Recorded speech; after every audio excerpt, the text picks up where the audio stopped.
Welcome to episode 94 of Central Intelligence Cinema. Today we are doing our first listener-requested review of 2026, and also our first animated spy movie review ever, with Cars 2. But without further ado, take it away, Pierce. Beg your pardon, forgot to knock.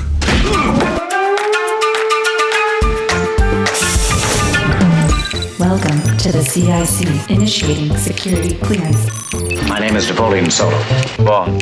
James Bond. Natasha Romanoff. Ethan Hunt. Felix Leiter. Ilsa Faust. Identity confirmed. Now, pay attention, 007. Welcome to Central Intelligence Cinema, a podcast dedicated to spy movies and secret agent pop culture.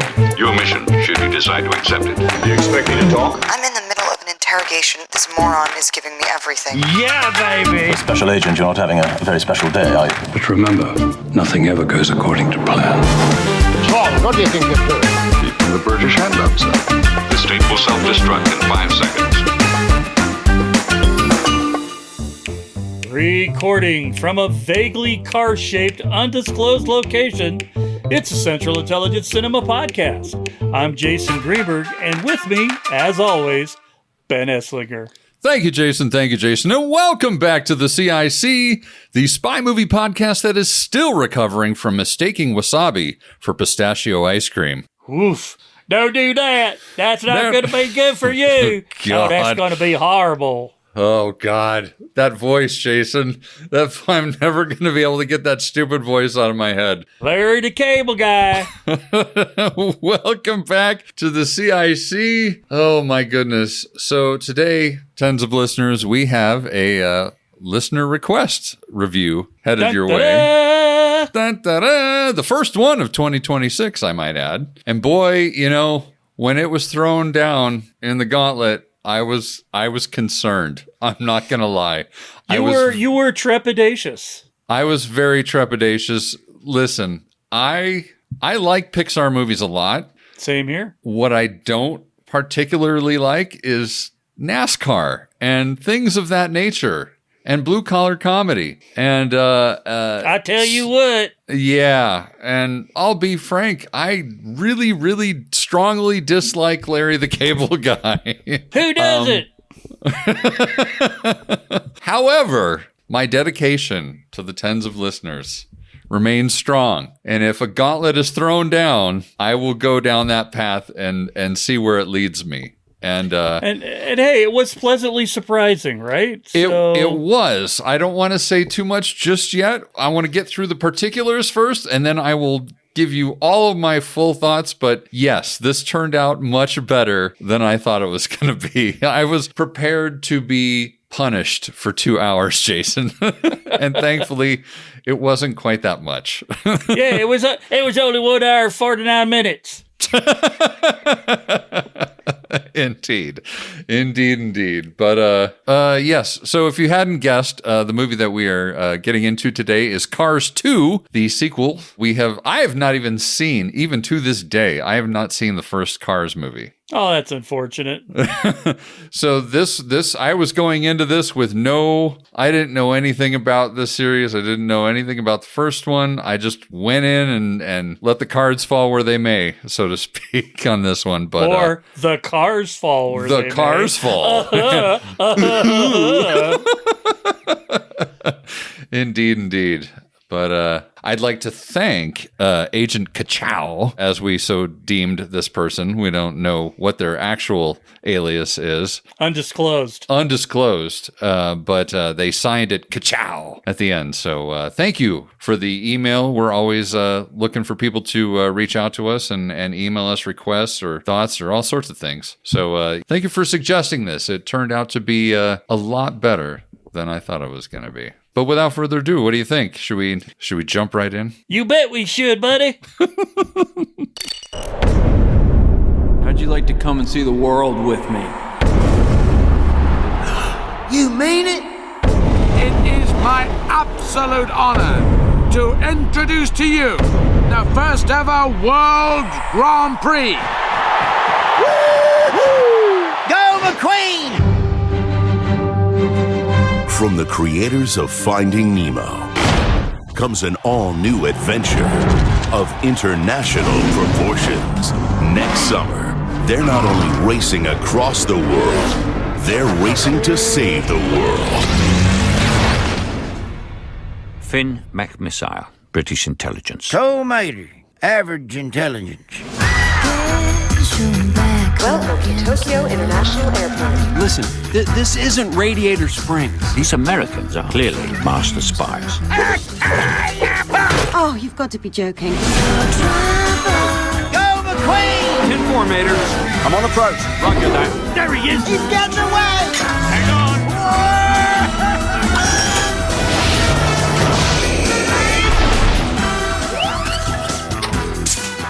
Cars 2. Good job! Mater? I think we bit off more than we could chew. Okay, Cars 2, released in 2011, directed by John Lasseter, who did Toy Story and A Bug's Life. He's also written tons of Pixar films. And also runs Pixar, or at least did for a hot minute. And then Bradford Lewis, who is normally a VFX guy or a producer. He worked on How to Train Your Dragon, The Hidden World, did VFX of all things for Starship Troopers. So he was responsible for Denise Richards' boobs then in that movie, I'm guessing. Best visual effect in the whole film, I think.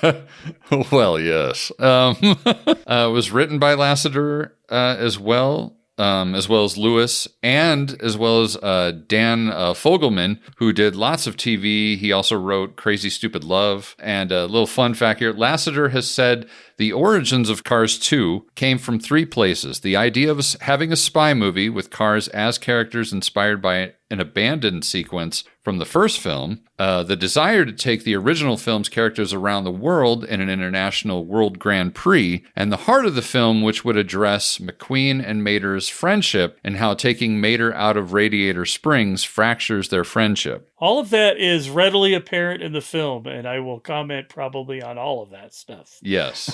Yeah, pretty straightforward. I mean, I think they did a fairly good job. I'm going to just jump into it now. I was going to try and wait till we got through everything, but I'm just going to spew my thoughts on my first reaction to this movie, especially now that we're talking about the writers. I felt like the writing and the direction in the first 30 to 40 minutes of this movie really suffered. Like I felt like, and maybe it's just my visceral reaction to Larry the Cable Guy and my reluctance to try and go along with a story that involves him as the central character. But I felt like things were really slow and uninteresting, with the exception of the very, very beginning with Finn. Sure. McMissile. McMissile. Yes, we are. Yes. Sorry, Jason. Finn McMissile. Finn McMissile. But yes, I thought that part was fun. But then once we're in Radiator Springs, I'm just like, come on, can we get this moving? But once we got going a little bit, I honestly, it really took into minute 40 before I felt like things really started picking up. I also felt like the dialogue itself got snappier and funnier after about 40 minutes or so. Like I felt like maybe it was just the situational aspect of it that made it more funny, but I really felt like all the jokes landed flat for the first like 30 minutes.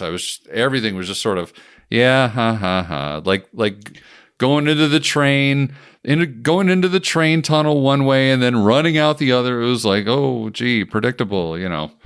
Yeah, I think if the first 40 minutes of this movie were not to your liking, the entire 140 minutes of the original Cars will not be to your liking, because it's all basically the same thing. Yeah, which is kind of what I suspected. I kind of was like, after watching the whole thing, and I definitely realized, I'm like, yeah, I bet I would absolutely hate the first Cars movie. Very likely. Well, I will tell you, we can't really talk much about like cinematography per se, because there isn't one on a digital movie. Correct. But the best part of this movie is all of the landscape shots that they show when they're introducing the racetracks, all the stuff that's happening when they're on the racetracks. Yes. some of those shots are just amazing. Like the shot of London. Yes. When they come in. Yes. Right? And the shot, what is it they called it? Porta Corsa or something over there? Yes. So all of the landscapey stuff was just gorgeous in this movie. Yeah, I agree. And I will say this, in terms of the animation, I thought that the animation of the cars on the racetrack, like coming around corners and stuff, and the rumble and everything, that was executed so well. Yes. That does pull you in. Like some of that stuff was really well put together. Like you felt, just based on the sound design, based on the animation, it felt like you were actually watching an up close with like a Formula One race or something. It was very cool. So on that side, I mean, Pixar is going to Pixar. They always crush it on that side of it. 100%. The only weak part of Pixar is sometimes their story. And, you know, you can tell when the ones were a central idea. That way, they're very much like a Mission Impossible movie, right? Mm-hmm. We have 3 really good gags. Let's build a story around it. And then off they go. Except that in a Pixar movie, you also have to add the teachable moment. Yes. Which you don't really have to, because Ethan's never going to learn any lessons no matter what you tell him. No. Ethan never learns. Whereas they hit it on the nose in this one, for sure, the teachable moment. Oh my God. But I will say, so talking about music real quick, the composer of this film, speaking of Mission Impossible, was Michael Giacchino. Yeah, buddy! Who has done a host of things, including Mission Impossible, Ghost Protocol, Zootopia, Star Trek Beyond, and Rogue One, just to name a few of them. A number of Marvel films. Yeah. So, and I thought the score was good. Here's what I didn't like were the singer songs. Yeah, they weren't the regular singers, for one thing. Yeah, like the cover of that Cars song is so bad. Yeah. That is dreadful. That song is dreadful, and so is the song at the end called Collision of Worlds. Oh, yeah. Like, holy cow, that was so bad. Yeah, I mean, thankfully there were only like a couple singer songs, and most of it was just score, because those moments where they had a singer, like a sung song, I was just like, oh God. In my mind, if you're going to put words to lyrics, or you're going to put lyrics to music in a Pixar song, it needs to be Randy Newman or Don't Bother. Yeah, seriously. It was pretty dreadful, like those couple moments. But aside from that, like I said, Giacchino's going to Giacchino, and he did a great job. So, indeed. Like they had enough spy-y sounding stuff in there to satisfy my personal palate. So, I mean, to be honest with you, like the basic theme song was James Bondy enough. Oh, it was that if it had been an open source song, it probably would have ended up being our theme song. Yeah, I mean, seriously, it was a very. That was definitely walking the tightrope of can we get away with copyright infringement levels of similarity there. By the numbers, this movie did very well. You know, it's a Pixar movie. Budget was $200 million, and the movie made $559.8 million, and is the highest grossing of all the Cars movies. But because it's the best of all the Cars movies, in my mind. Well, there you go. I'll take your word for it. I always feel like, especially with sequels, I feel like how a movie does is often determined by the previous movie. So you know, you're going to get people coming back if they like the first one. So getting into the main characters here, we've got Tow Mater, played by Larry the Cable Guy. Now, this is the biggest reason why I didn't want to watch this movie at all. I really didn't. I did not want to watch this movie, but I love the Tens, so I was determined to watch it. As soon as this premise came down, I was like, this is like watching Sheriff Pepper from The Man with the Golden Gun. Yep. As the main character. With James Bond playing a minor character. And I was not jazzed about that. But thankfully, they somehow pulled it off. Like I think what happened is he's less Sheriff Pepper once you get past that 30-minute mark. Yeah. Like suddenly instead he becomes Mr. Bean. Either Mr. Bean or like Get Smart. He suddenly becomes like that. He becomes like Maxwell Smart. So it's a little less grating. after, like, once he sort of is just sort of mistakenly falling into, you know, like he's sort of falling upwards in a lot of these scenes. That's fair. So it works a little better. I will say it's telling that he's the star of this movie and Owen Wilson was the star of the first one. So that'll tell you just what Larry the Cable Guy's pull was back in 2011. Yeah, exactly. I mean, that was his era. So, you know.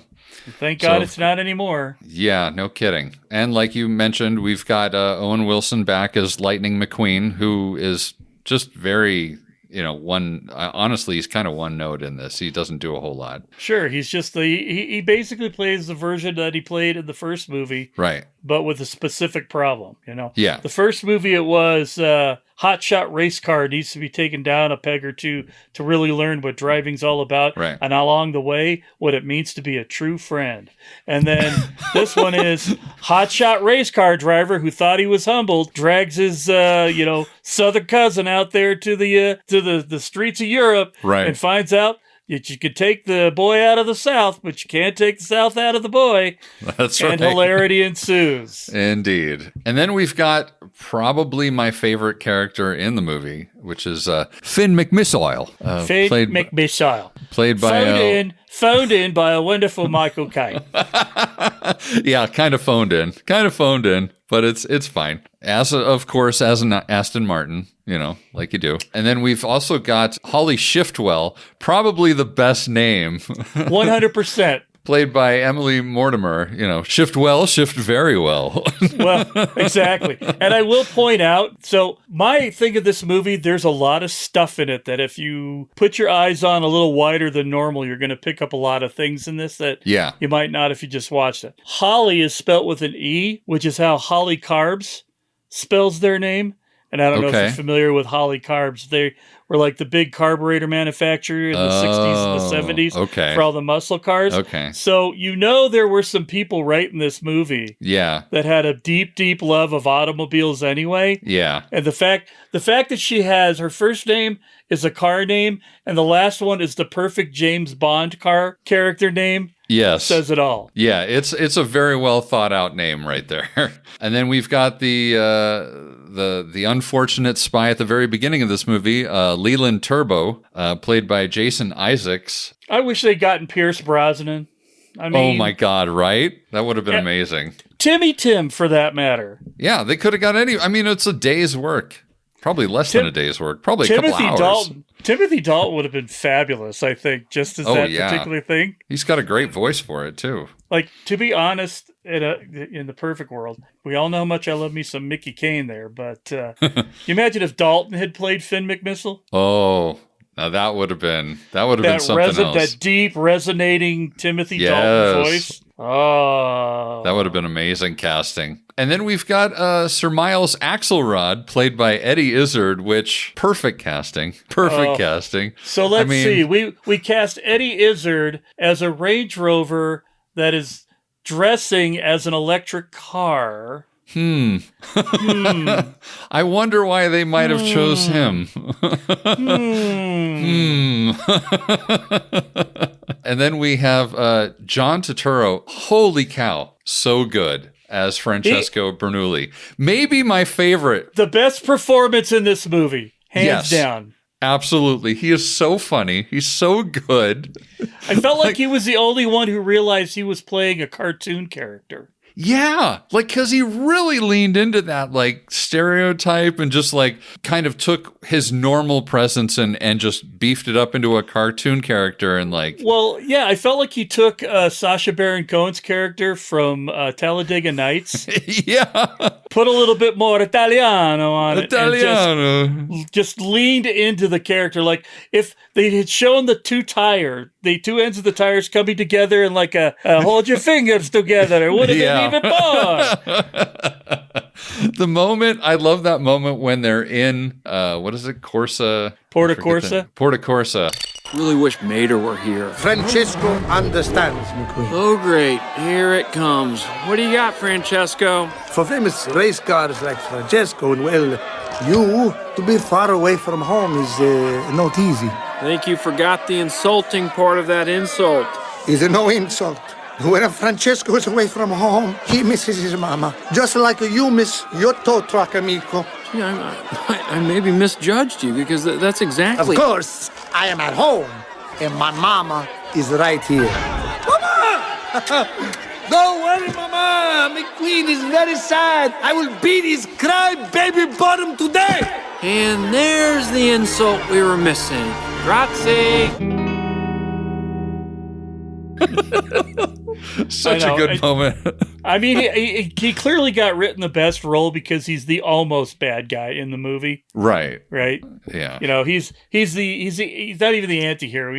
But he's not the bad guy. He's just an asshole. And it's so much more fun to play an asshole than to play a nice guy. Exactly. I mean, because you can just let it all fly, you know. And we've got some other great voices in here, too. We got Bruce Campbell as Red Torque Redline. Fantastic.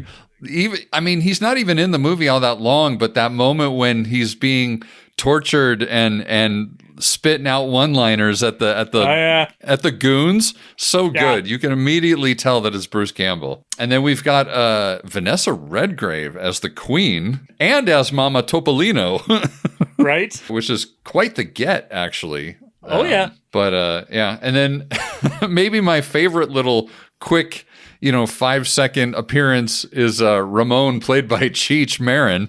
Yeah. Cheech Marin playing the lowrider. What a get. What a stretch. What a stretch. Hey, don't worry, that'll buff out, no problem.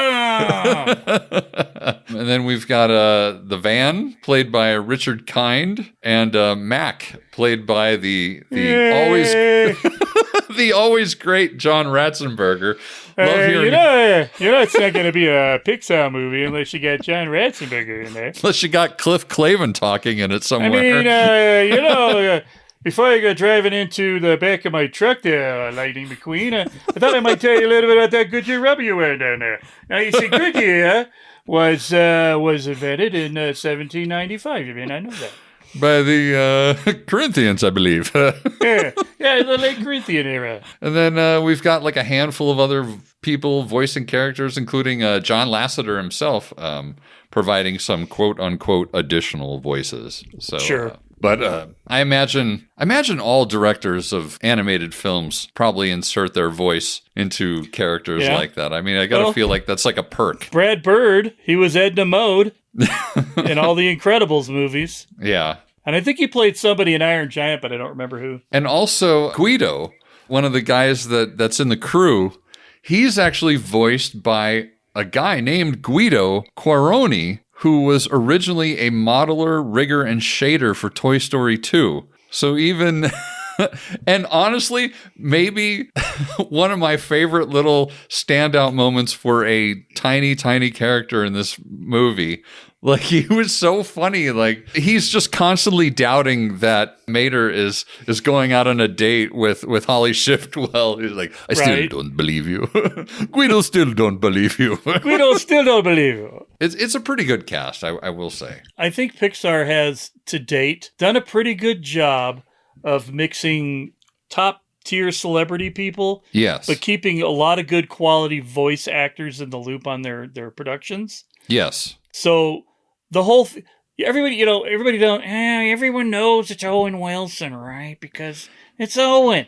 But the background people are so good at being voice actors that they bring a lot of level to that backgroundy stuff that you would notice if it wasn't there, right? Yes, absolutely. I mean, I will say, actually, I forgot to mention that when we were talking about Owen Wilson. There is one moment in this movie when, I think this is a moment when McQueen is feeling down, because this is when Mater kind of takes off when he's feeling bad. Right. And McQueen feels bad about the whole situation. Immediately, it's just, he suddenly Owen Wilsons it up. A little too much for my taste. I'm just like, I didn't mean for him to go away. And wow. Yeah. Wow. He's like one step away from he's 2 steps away from Jennifer Coolidge. Yes. 2 steps away from Jennifer.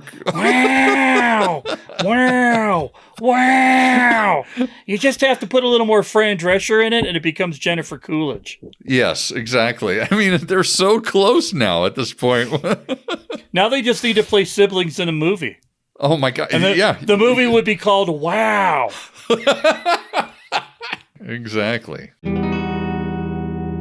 Looking at this movie here, we start off with Leland Turbo on a screen. Yeah. Asking for Finn's help. It's sort of like the pre-title sequence, even though it only lasts about 5 seconds. Well, so here's the thing though. They really missed an opportunity here to do that first action bit as a pre-title sequence. I totally agree with you. I don't understand why that wasn't the pre-title. I don't either. It's not like they have a copyright on it with Eon, right? Right. And I'd have done a total James Bond start to the movie. Yeah. With naked cars in silhouette going across. Just naked Porsches and old Jaguars. Exactly. I mean, what a missed opportunity. Such a missed opportunity. Oil streaming in a graphic manner, antennas going up slowly, which we did get later. But, I felt like that was the most disappointing part of this movie was they missed a chance to really make it into a spy movie that adults would have enjoyed and got the joke. Well, what's funny too is that there's so many other spy movie Easter eggs in this movie. Yeah. And yet they missed the most obvious one. Right. So, yeah, I don't understand why the whole scene with McMissile going out on the boat and finding the rigs. The oil rigs, yeah. Yeah, I don't understand why that wasn't all included in the pre-title. And then again, somebody at Disney decided that it wasn't going to be that way. Yeah, and I didn't That's my guess. Yeah, and I didn't see the original Cars movie. Do you recall if the opening graphics for the first Cars movie was kind of similar in terms of the way that it is in Cars 2? Like that whole mechanical things moving around. Yeah, I think it was vaguely similar. It's been a minute since I've watched Cars. I remember more of the movie and less of the beginning of it. Basically, I think there was a corporate decision made that, well, we don't want to pitch another studio's thing too much, right? But you literally had the damn car in there, so shut up. Yeah, I don't know if they were just trying to stay too much on brand with the graphics that they chose to show the title reveal, but it could have been so much more interesting, like what you're talking about. I mean, I guarantee if that had been the beginning you watched the first time, you'd have been invested in the movie even past Larry the Cable Guy. Oh, absolutely. It just went in feeling like a Pixar movie. It didn't feel anything special.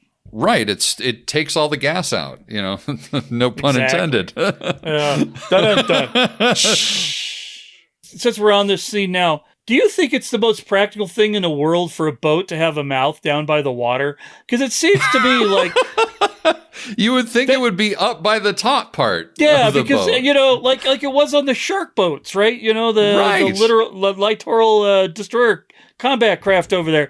I just felt like every time that guy was talking to Finn, it should have been like, well, I didn't plan for blah, blah, blah, blah, blah. Rough seas. Yeah, kind of a design flaw there. A little bit. So yeah, they're out at sea, and we see the oil rigs, and then Finn is explaining to the boat that he's hired to take him out there that they're looking for other cars, and that's when the big tanker comes and sort of bullies away the other boat, and then we get Finn's Millennium Falcon moment, where he latches onto the side of the tanker. Totally. I mean, it is 100% the Millennium Falcon hanging on to a Star Destroyer, on the side. Hell yeah. That's the first thing I thought of when I saw it. I did have in my notes here, I really liked the Bondy music as they're getting near the oil rigs. It was very atmospheric there. Also, are those magnet wheels? Is that what allowed That's what him? I think. I think so. Okay, so magnet wheels to drive up the pole. Can I just say, though, that they orchestrated all the spy bullshit as produced by a car remarkably well in this scene. Yes. Everything about it that's totally a Bond thing, but this is how a Bond thing with no thumbs and tires would have to do it. Yes, absolutely. Like the cable thing.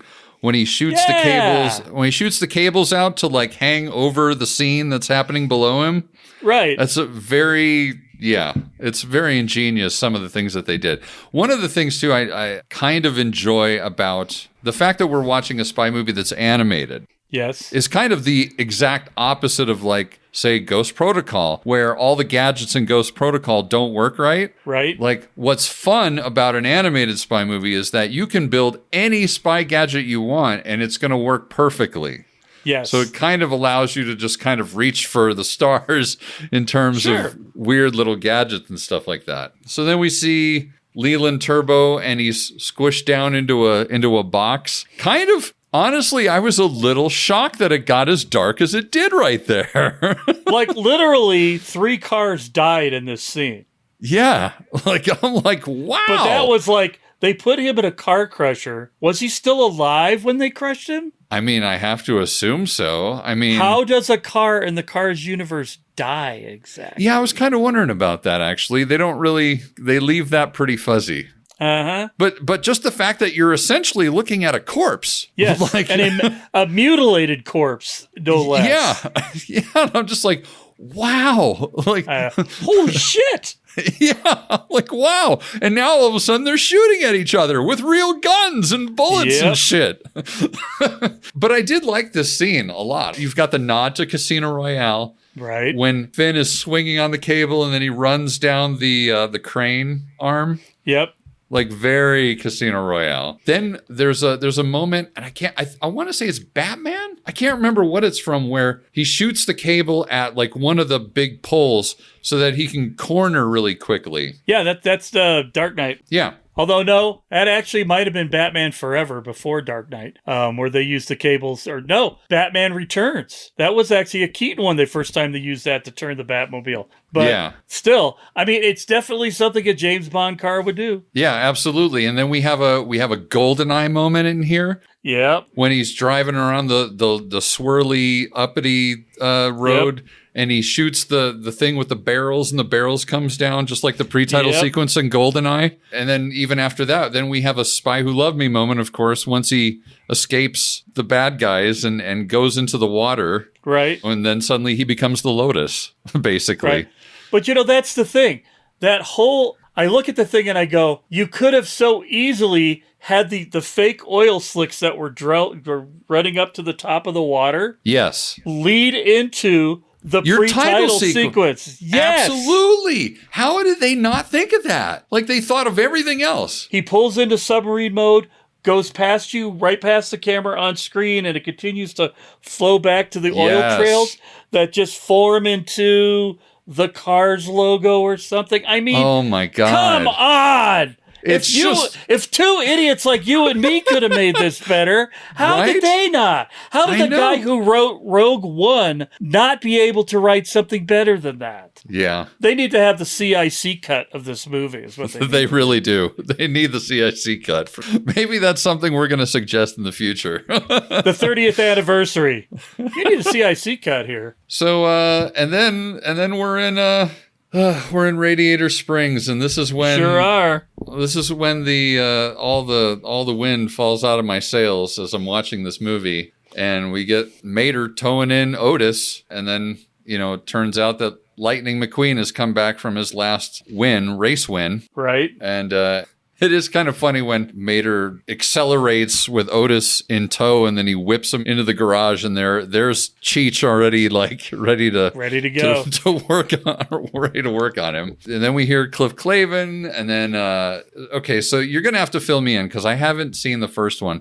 I'm assuming Doc Hudson was like a big character in the first one. Yeah, he was Paul Newman in the first one. So he was a sheriff of Radiator Springs and used to be like a world-class dirt track racer back in the 50s. Okay, that makes all the sense why they sort of put that in there as a nod. That all makes sense now.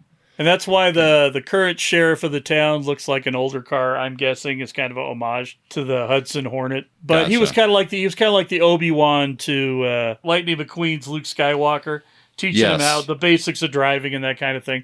So yeah, and I mean he had passed away, obviously. Yes. The hippie van was originally played by George Carlin. Really? Which is why you might notice, that it sounds very Carlin-y. Oh wow. Okay. So and he had passed away by the time this movie came out. Yeah. So, in fact, I think he might have passed away when the first one came out. I'm not 100% sure on that. Yeah. But like, you're right. This is really just about 20 minutes of here's what the kids will remember. Yeah. And then let's get on to the next thing. I mean, you got Bonnie Hunt playing his girlfriend, the Porsche. Sally? Dude. Sally, yeah. Let me get into this. I need to get into this, Jason. I am not a fan of Sally. Get into it, Ben. I am not a fan of Sally as a character. Why are you not a fan of her?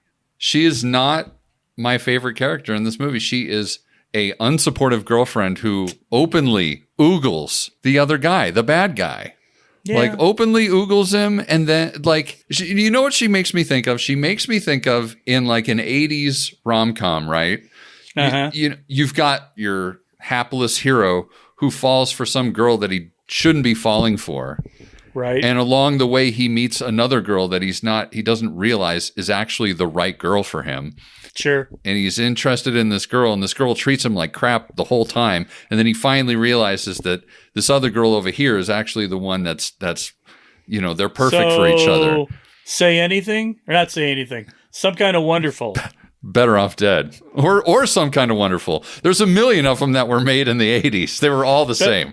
Better Off Dead is the best version of that movie for sure. However, Some Kind of Wonderful does come in a strong second. Yes.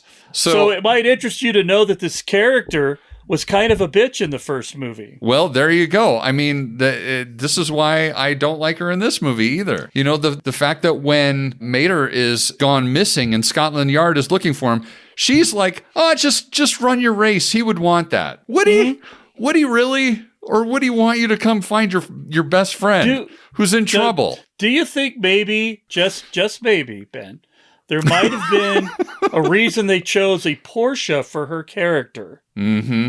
Well, I mean, there are some cool Porsche owners out there in the world. Most of them are old people like you and me, because most of the young hot ones are probably less concerned about how great a car it is and more concerned about what the name says on the back. Yeah. And I think there was a conscious choice to make her that car.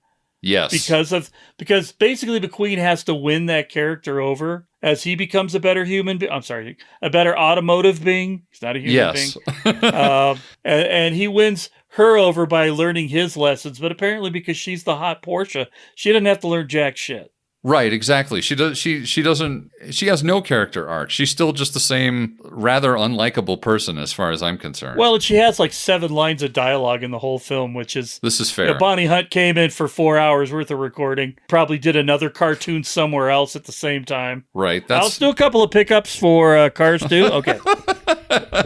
That's fair. But anyway, I got that out of my system. I don't like Sally. Thankfully, she's not in it for very long. Yes. So yeah, and then they go, and then we see some, a montage of shenanigans between Mater and McQueen. They like do the equivalent of cow tipping. Yep. With the giant dump truck thing, and also a callback. Oh, is it from the first one? Yeah, they were doing regular tractors in the first one. Oh, okay. And then McQueen wants to go out with Sally. I don't know why, on a date with just him and her. And then, of course, Mater shows up. Hey, Mater, your waiter. Mater the waiter. Hey there, I'm Mater the waiter. I work here all the time.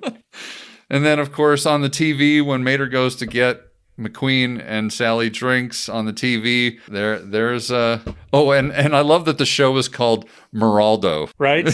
Thinly veiled for Geraldo. Yeah. And we get the story on not Eddie Izzard, but Axelrod, talking about his new fangled race and that it's sponsored all in all. Yeah. All in all.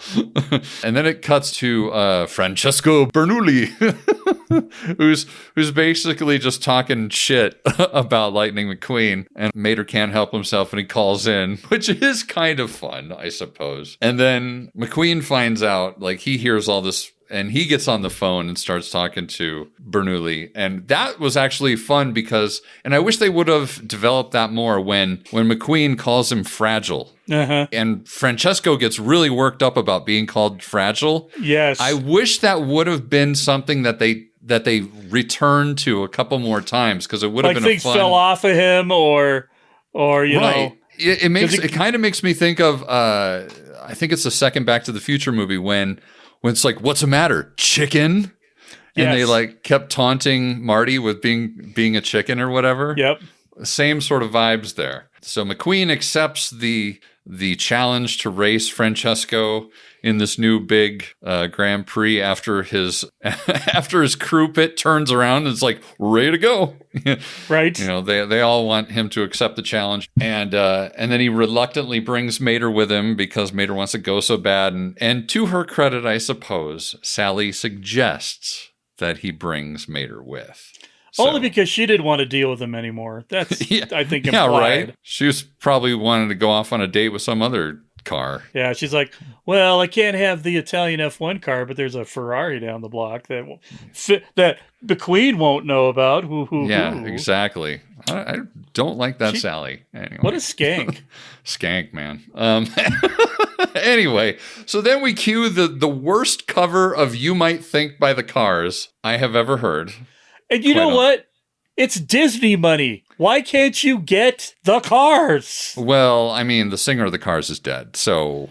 Yeah, Ben, that song's had a couple of tracks laid down in the last 40 years. Right. Well, that's the thing. It's like, why can't you just license the actual... Yeah, you're right. That's what I'm saying. If they would have just licensed the actual song, I don't understand if they changed maybe they changed the lyrics. I don't know. I don't know why they were cutting corners there. I'll tell you why they did it, because they wanted to have, they paid for the rights for the song, but not the performance of the song, so they could put it on their soundtrack and make money on it in perpetuity with a bunch of little kids who are to think that's the only version of the song.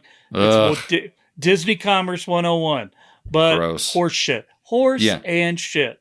Absolute horse shit. I mean, they couldn't, at least if you're going to do a cover of the Cars, at least find a halfway that singer was so bad. Right. So bad. Oh my God. You could have got Smash Mouth. Seriously, even that guy would have done better. They do great covers of songs, or did. You could have got Disturbed. Seriously, anybody really. Anyway, I digress. So then they go to Japan. So we're in Japan, and I must admit, I kind of like the little montage while they're in Japan where they see the sumo wrestling and they see the kabuki theater and Mater's dressed up as a kabuki character. I love this when they're driving through downtown Tokyo through the Ginza, and you got people going to little vending machines taking tires out. Yes. And the car parks into the little sleeping unit. Yes, the tiny little sleeping unit, like that's very, very Japan. Yeah, exactly. And then we get the pre-race festival or festivities where... Faldera. Yeah, where they show up at the red carpet, and then you've got Axelrod talking about all in all and his race and everything else, and then they bring up McQueen, and Mater is out of control, looking at things, making a fool of himself. This is, as you mentioned, the teachable moment. Right. Where McQueen is very embarrassed by Mater and all of his shenanigans and kind of like tells him to get in line. And then we get the little moment with Francesco where Francesco then decides to dedicate his win to Sally.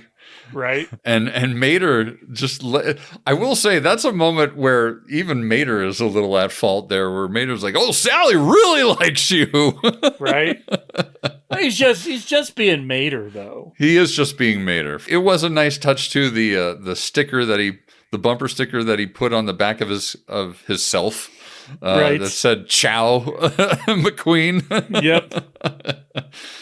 It's definitely it would be the kind of flex that a race car would make to another race car. Yes. Yes, indeed. Or that a Porsche driver might put to any other car. Right. Yes. So then we're looking at Finn McMissile. He's at the event and he's looking for the camera, but instead he ends up finding Agent Shiftwell, who's driving around. And they're waiting for the American counterpart, essentially, which is Bruce Campbell's character. Bruce Campbell's character, yes. Who has additional information on the camera. Because apparently the camera photos that Finn McMissile took while he was hanging on 4 cables weren't clear enough to tell anybody anything. Right. But the Americans, who were on a different tangent trying to follow up the same problem, they had some way to get better information on it. And what it turns out to be, it has nothing to do with the camera. It turns out to be a picture of the bad guy. Right. Which then becomes a MacGuffin for the rest of the film. Right. Yeah, and somewhere along here we sort of find out that the oil rigs that we saw in the quote unquote pre-title, which isn't the pre-title but should be the pre-title, is like the largest oil reserve in the world. So it's a little bit of information that's thrown at us there. And then it is interesting that Shiftwell kind of starts out like Moneypenny. Yes. At the beginning of this, where this or reluctant like Strawberry Fields in yes. Is that Quantum of Solace that yes. she's in? That's a much more accurate depiction. Much more, Strawberry Fields. But since Finn notices that some of the goons that were on the oil rig are here at this big event, that he can't be seen meeting the American counterpart, and so he assigns Shiftwell to go meet this person. And then right after that we get Mater mistaking wasabi for pistachio ice cream, which is so dumb. So this scene, though, this scene it epitomizes what Pixar is in terms of animation. You've got the little chef with his knife, right? Uh-huh. And he just takes a little bit off and puts it in the tray. Yeah. It looks just like every sushi place you've ever been to. Yes. A little for flavor. And then he's like, okay, a little more. Okay, a little more. And then he just like, fuck it. And just spackles it. Bam! But like, he's a very Japanese sushi chef trying to like, you're an idiot, but I'm trying to save you embarrassment. Right. All right, you dumb American, here you go. Exactly. It is that little moment would probably fit well in like a Pixar short where there's no dialogue. Yes, exactly. So then, of course, this is when Mater sort of makes a mockery of himself and embarrasses McQueen. It was kind of funny when he's like trying to lick the water that's coming down behind them. Well, and it's so funny that when I saw that, I'm like, wow, I haven't seen like a hologram water feature in a minute. Yeah. It just kind of grounds you to when the movie came out. Right. And then we get and this movie in the true CIC tradition, Jason, yet another spy movie with a bathroom fight in it. Yeah, buddy. Don't think I missed that one. So after being embarrassed by spilling oil or thinking he spilled oil, Mater runs off to the bathroom to what he thinks is to relieve himself or whatnot, and goes into one of those fancy Japanese bathrooms. So I'm saying that whole thing was just a parody on the whole fancy Japanese bathroom. Yeah, which was kind of funny. It was, it was fine. But again, I feel like we're not quite to the tipping point for me yet. Like as I'm watching this, as the guy who doesn't like Larry the Cable Guy, and I'm watching this, I'm still not there. I'm still not over the hump yet. I'm still waiting for this to get better, even through this. But then we get the bathroom fight, after Mater sort of is told to leave, and what's his face, Bruce Campbell's character, and I think they capture him. Yeah, they capture Rod. They capture Rod Torque Redline. That's right. Thinking he still got it, and it's funny because in that fight scene, he's getting dented and beat up too. Oh yeah, like big time. While he's fighting a gremlin and a pacer. And it's interesting. I think that whole car disguising gimmick that they have in this movie, I feel like that's their nod to Mission Impossible. Absolutely. It totally is. It's the mask, right? Yeah, it's absolutely the mask from Mission Impossible, which, I'll give them that. That's cool. Yeah. And then as Mater's leaving the bathroom, he's met by Holly, and they do the whole Carmen Gia code sentence thing, but it's not a code sentence thing because Mater actually knows about Carmen Gia's. Right. And so he's like, and a matter of fact, these other cars have the same thing. And it's funny that she just assumes he's the American because he's literally the most American person as far as Europeans are concerned in the universe. Entire building. Do what now? So then he thinks that, she wants to go on a date with him. So he's like, I'm going on a date. I'm going to see her at the racetrack or whatever. Right. He goes and tells all his buddies in the pit crew. And that's when we get that great thing from Guido, who's like, Guido still doesn't think you're getting this date. Right. I have to tell you, this part of the movie, so I hate mistaken identity movies of this type. I think if they're done well, they can be funny. Yeah. But where the guy is clearly an idiot and the smartest guy in the room thinks it's just a ruse and it's a brilliant one. Right. I hate that premise. Yeah. James Bond is never going to think that Mr. Bean is a competent agent. Right. It would literally be like in Never Say Never Again, where yes, Bond would think that Mr. Bean was actually a decent agent and he's just playing this hapless fool. It's like, no. Roger was never going to think that Sergeant Pepper or Sheriff Pepper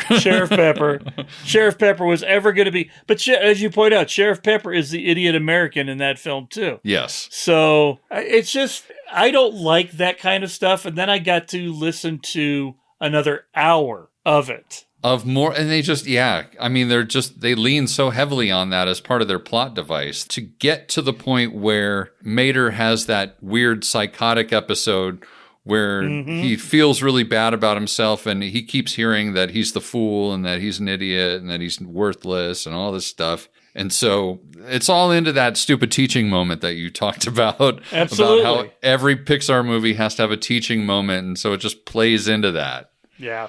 It is totally what it is, So then and again, now we get another darker scene where Rod Redline is getting tortured by the evil German lemon car. But I do like where his disguise comes off. His Mission Impossible mask comes off and he looks like he's actually a sports car. And like the little lemon cars suddenly don't look cool anymore and they're just lemons. And I love the line from Bruce Campbell where he's like, you guys have to look like that all the time.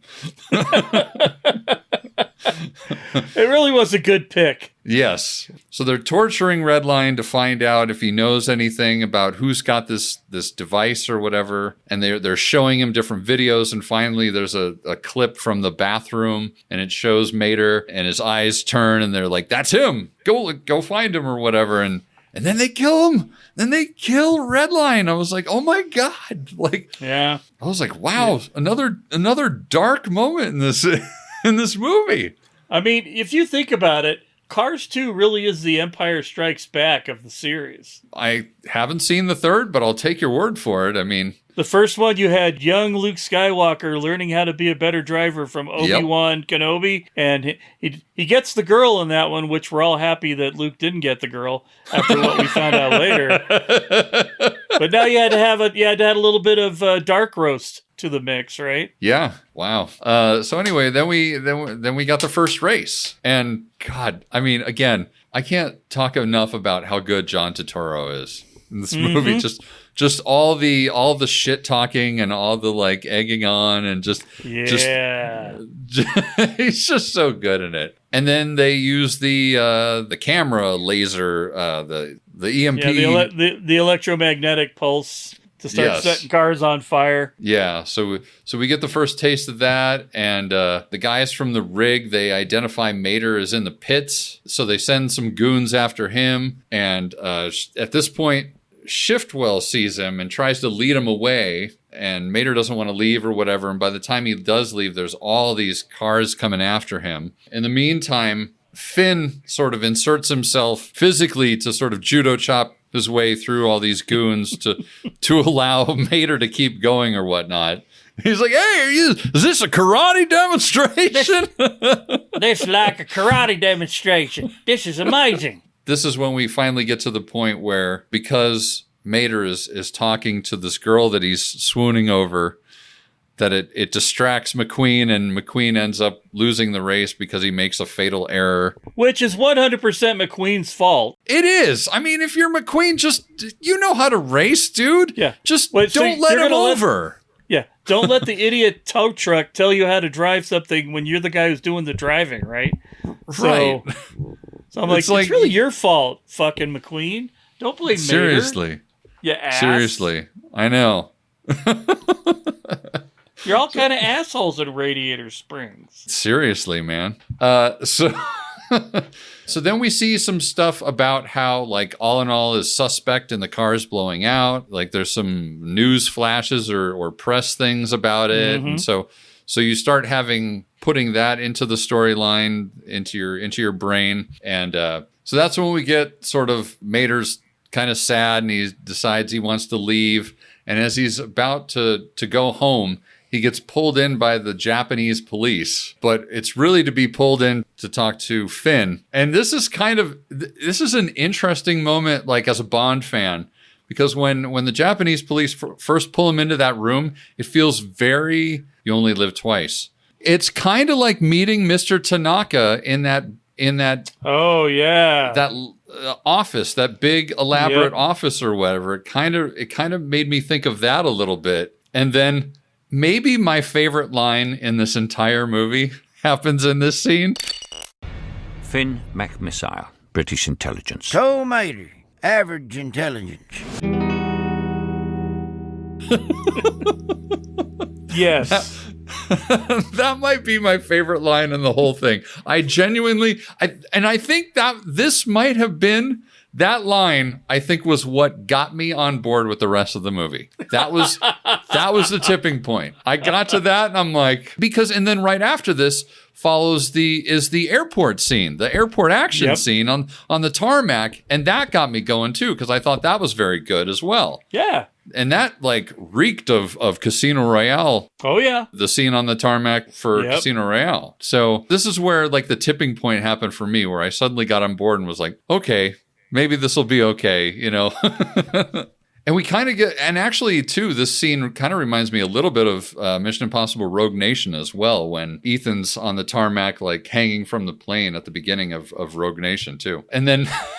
So then we cut back to McQueen, and McQueen's kind of sad, and his crew is really sad because they're reading this goodbye note from Mater.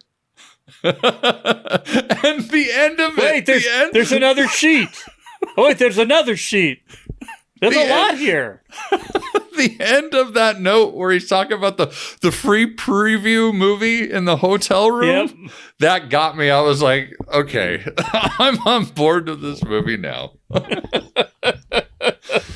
So between that and then we're on the airplane, and they're like, they do the thing that you don't like, where they still think Mater's a spy. Right. And Mater's like, no, I'm just a tow truck. And he says something like, a good agent gets what he can, then gets out before he's killed. Sorry. Agent? You mean like insurance agent? Like a good neighbor, Mater is there. Joe Mater is there.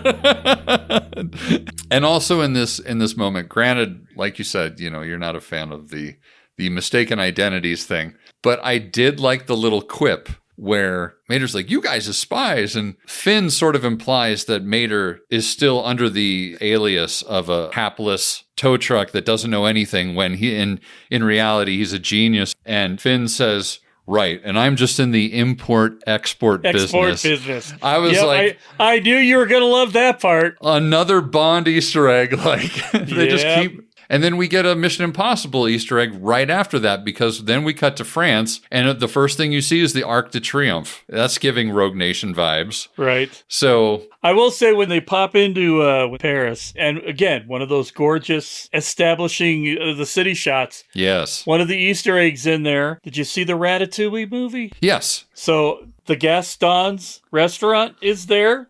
Oh, I didn't even catch that. It's called Gas Toes. Oh, jeez. Gas Toes.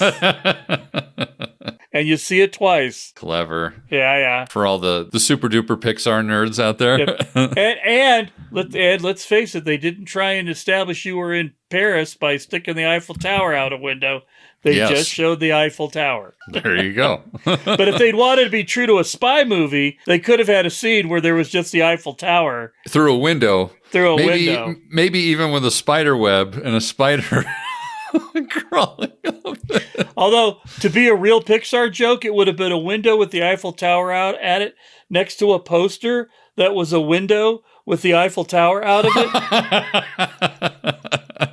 it. Indeed. So they're in Paris because they're shopping. They're looking for, because when they're on the plane, that's sort of an exposition scene where the one picture that they had, because that's what it is, because they find the picture on that little device that Mater was carrying. Yep. And we see the engine, but we don't see whose engine it is. And Mater just points out that it's the crappiest engine ever and that they're constantly having to buy parts for it. And they're like, well, that's a specialized part. So they have to go to Paris to try and find where those parts were shipped to or who they were shipped to. And so that's why Finn McMissile knows a guy, right? Yes, exactly. So they're going through this marketplace and Mater's being Mater, looking at stuff. Ooh, what are you selling over here? Headlights. And I'm like, is he going to buy himself a headlight? He's missing one.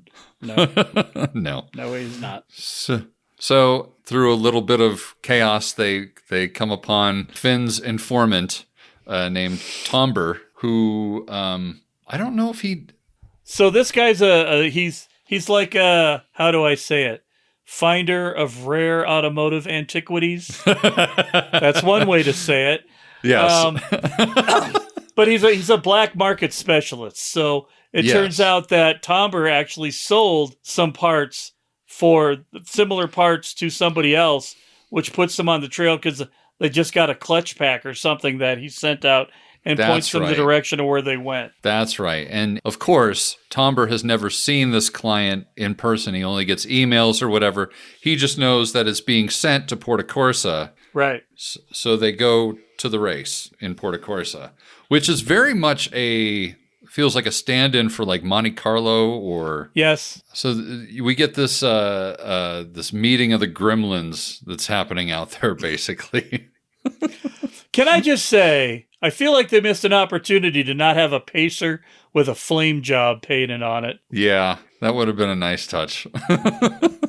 So at this point, this is a kind of a fun part too in Italy where McQueen and his pit crew meet up with one of the pit crew's aunt and uncles, and they meet all the Italian family there. Yep. And in the square... I swear, I watched that whole scene waiting for some kind of Godfather reference. Right. Other than the dancing. I mean, it was a much broader one. Yes. But I really wanted to see like some sort of like black Italian car that for some reason exploded. And you hear... Exactly. So this is the teachable moment. The beginning of the teachable moment where McQueen talks to Uncle Topolino, talking about friends and how you got to stand by your friend and why would you expect your friend to be any different than how he is where he normally is and all that. Right. So, and then on the flip side, we get this moment where we suddenly cut to the plane and they're equipping Mater with all the secret agent gadgets and the Mission Impossible masks, so to speak. But the Mission Impossible mask thing isn't working quite well because Mater's got all these dents in him, but he refuses to get rid of them. And then we get the other little... This is like a teachable moment for... Holly. Probably for Schiffwell, for Holly. Yep. Yeah. So then we get the race. And so the race starts happening. Again, we get more like great wide shots like you were talking about. And in the meantime, we get the meeting of the lemons. I love how they're even like, embrace your inner lemon. Let it thrive in you. Well, I love that we've got the AMC products. We got the Pacer and the Gremlin. We've got Hugos, which they're calling Hugos.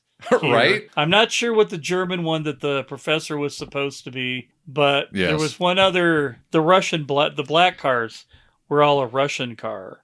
Right. Or not the Hugos, but there was another car there that was also considered to be one of the most classically bad cars that there were.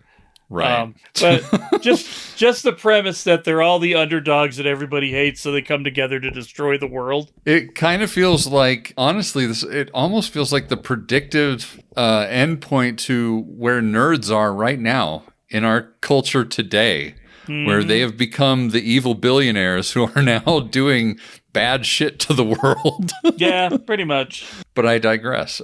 So yeah, we get this meeting and we get the whole scene where Mater kind of goes in disguise to this lemon meeting and finds out that they plan on killing McQueen. Mm-hmm. And in the meantime, I don't know if Finn hears it or what, but he tries to stop them from shooting the camera EMP or whatnot. And that's when he gets captured, and then Shiftwell gets captured. And this is where Mater has his true Maxwell Smart moment when he escapes out of that meeting without being harmed.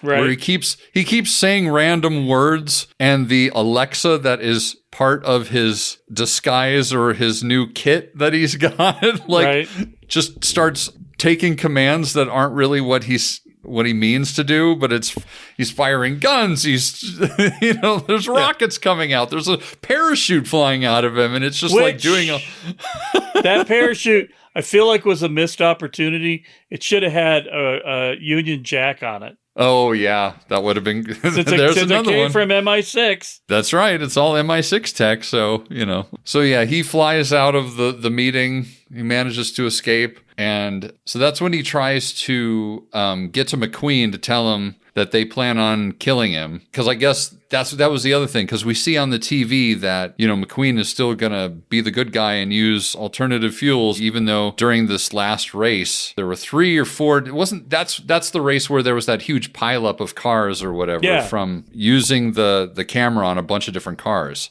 Right. So yeah, Mater's trying to get to McQueen to warn him, but of course they take him away, and then we get that drugged out sequence where he's sort of like, the psychological sequence about how he's a fool and how he's an idiot, right, and all those things. And when he wakes up, look, kids, it's Big Bentley Parliament. Big Bentley. Big Bentley. It was so dumb. No missed opportunities with bad plays on words, I will say. No. I'm surprised they didn't go to the eye and have it have eyeballs and a face. Right. but it would only have one eyeball, right in the middle.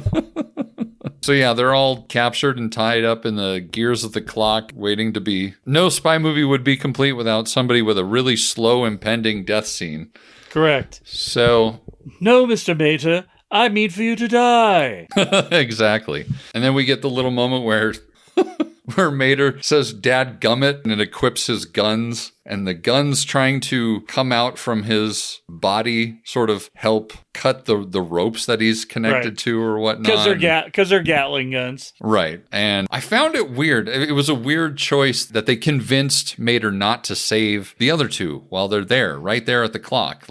Right. Like time was of such the essence that he had to go right then and there that, you know what I mean? You had to move it forward. You had to move it forward, I guess. So then we have the big race in London. At this point, all the friends from Radiator Springs show up, and they've contacted Scotland Yard about Mater having gone missing. Right. So yeah, at this point, this is that other moment where I'm not crazy about where Sally tells McQueen to just focus on the race and not go look for Mater. And that's what he does. Because he's a true friend. He's a true friend and just does what he thinks Mater would want him to do, I guess. Mm-hmm. So Mater now has this bomb planted on him that he doesn't know about. Right. And once he discovers that, he's trying to get away from McQueen.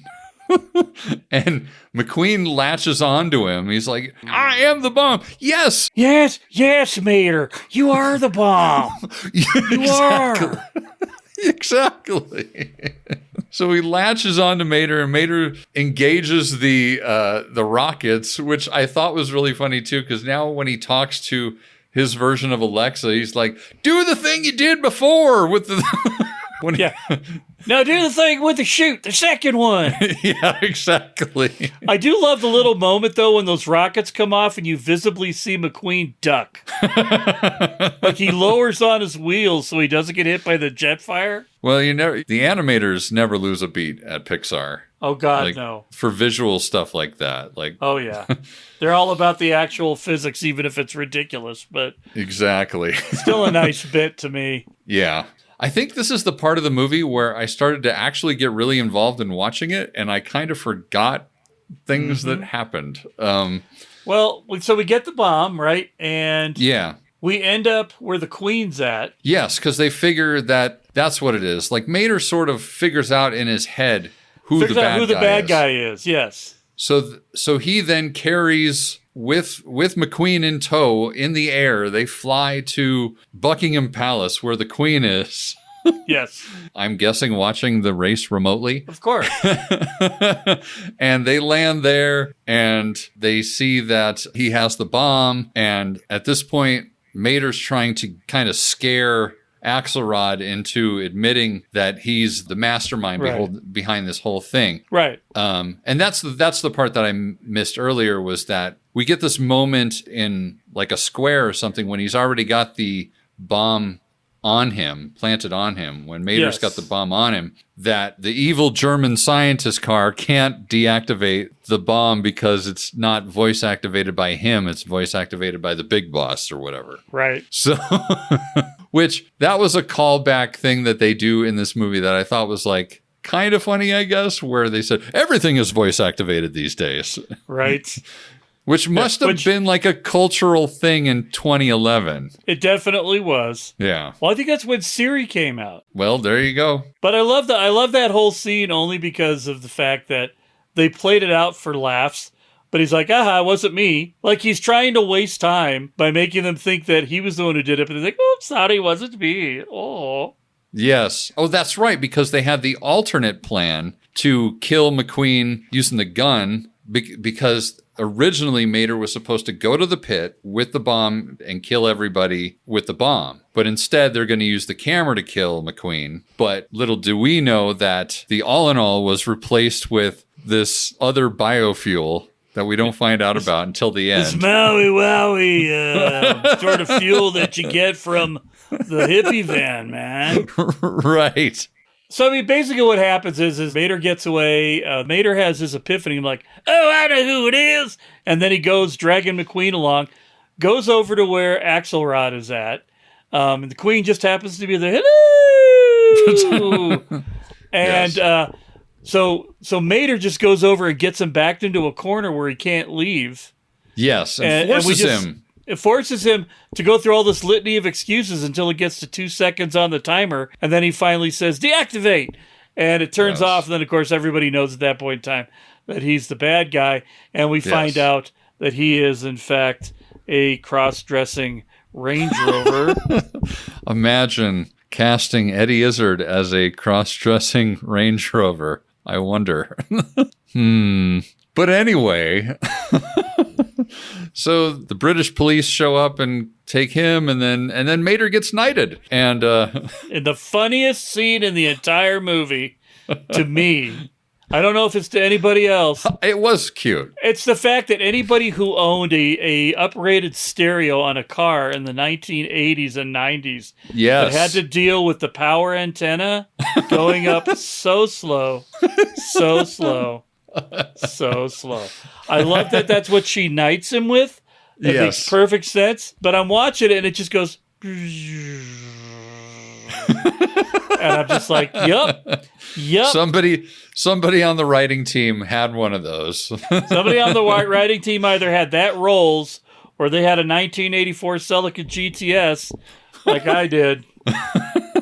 I kind of like the moment, too, leading up to the knighthood, where Mater's making goofy faces at the guards, at the royal guards. Oh, yeah. To try to get him to flinch. Yeah, because it kind of reminded me of our previous review of Austin Powers, where they kind of do the same thing in that one. Yes.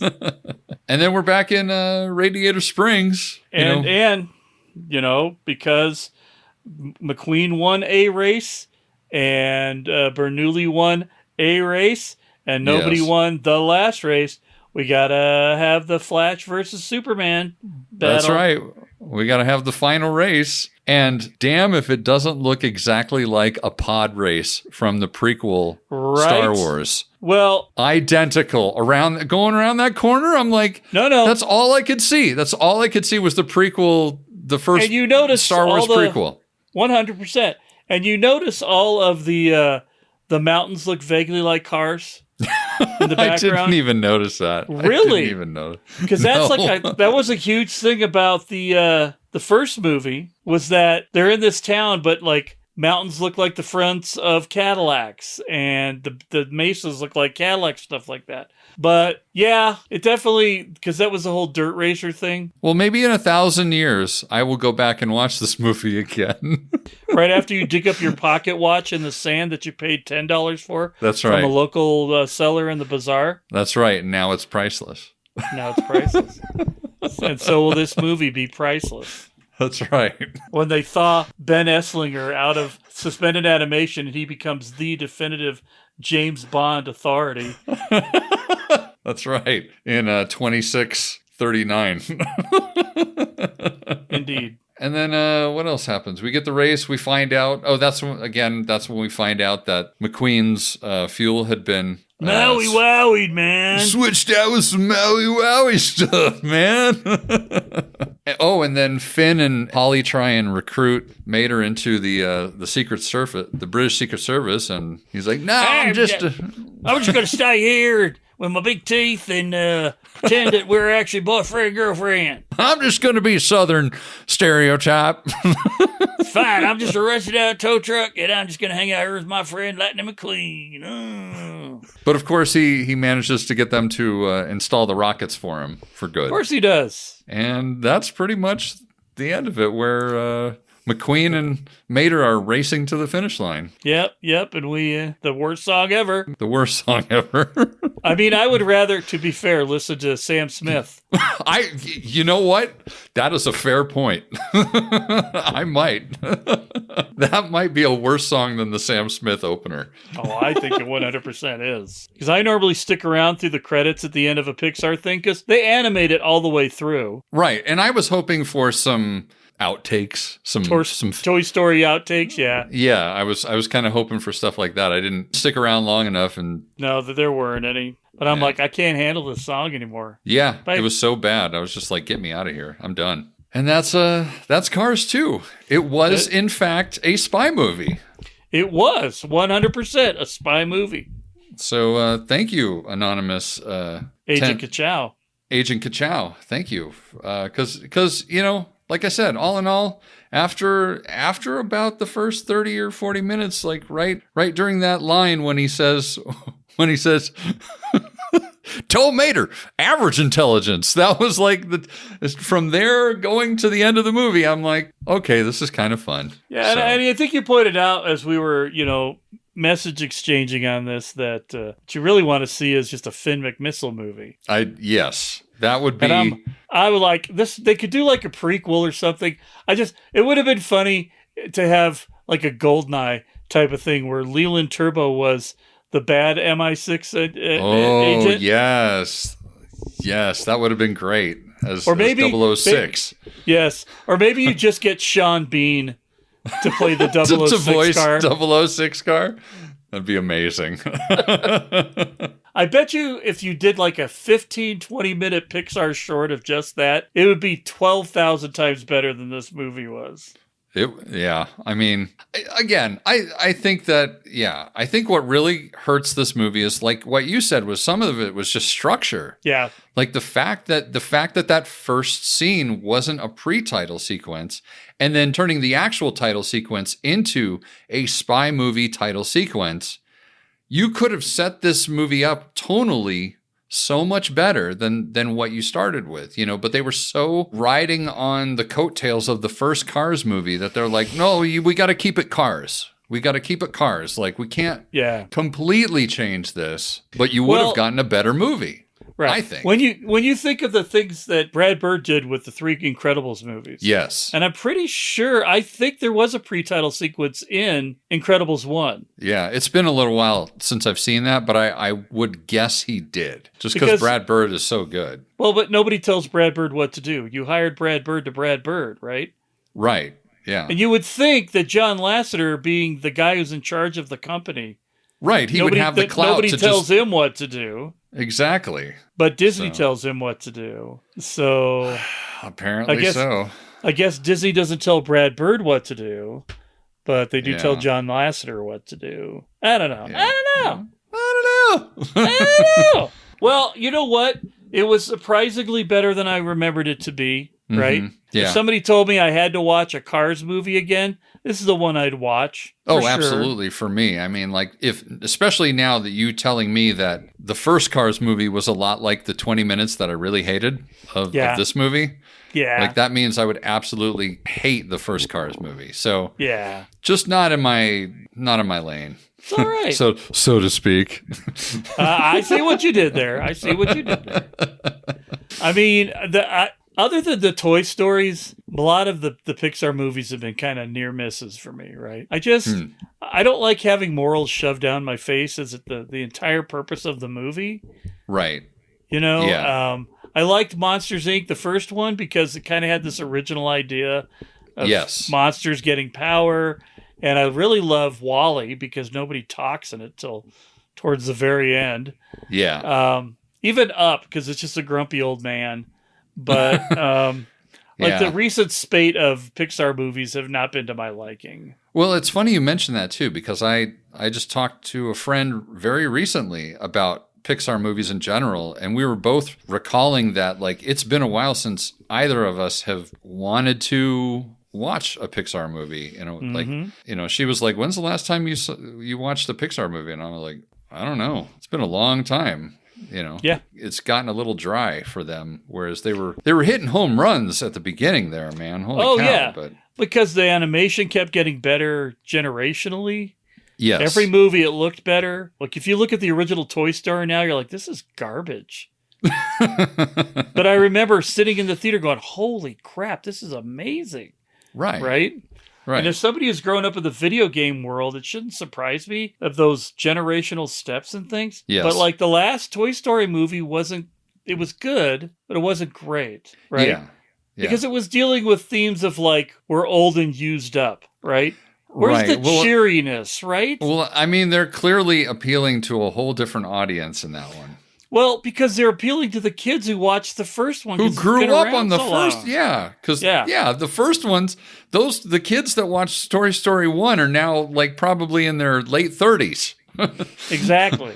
So, I don't know. I like the ones that are really outside the box. Like, WALL-E had no business being made. Yeah. And it's a very not veiled look at, post-consumerism and where the world is going in terms of pollution.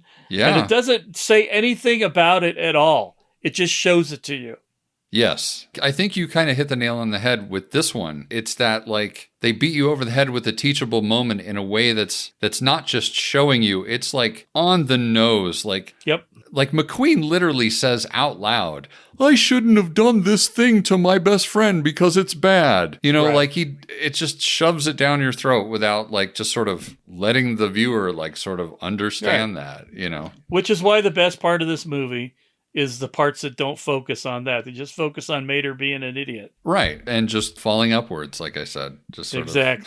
But what did you think of the movie, tens of listeners? We would love to hear your insights on this movie as well. If you're willing to go down that rabbit hole that we went down for one of our tens, check it out on behalf of your fellow 10 and let us know what you thought. We'd love to hear your thoughts on that, what you thought of our review, or just a good, like, one-pot recipe. I really like those. I've been getting a lot of those in my feed lately. Anyway, get in touch with us on email at cicdeaddrop@gmail.com, on Instagram at Central Intelligence Cinema separated by underscores, and on Twitter it's at CIC SpyPod.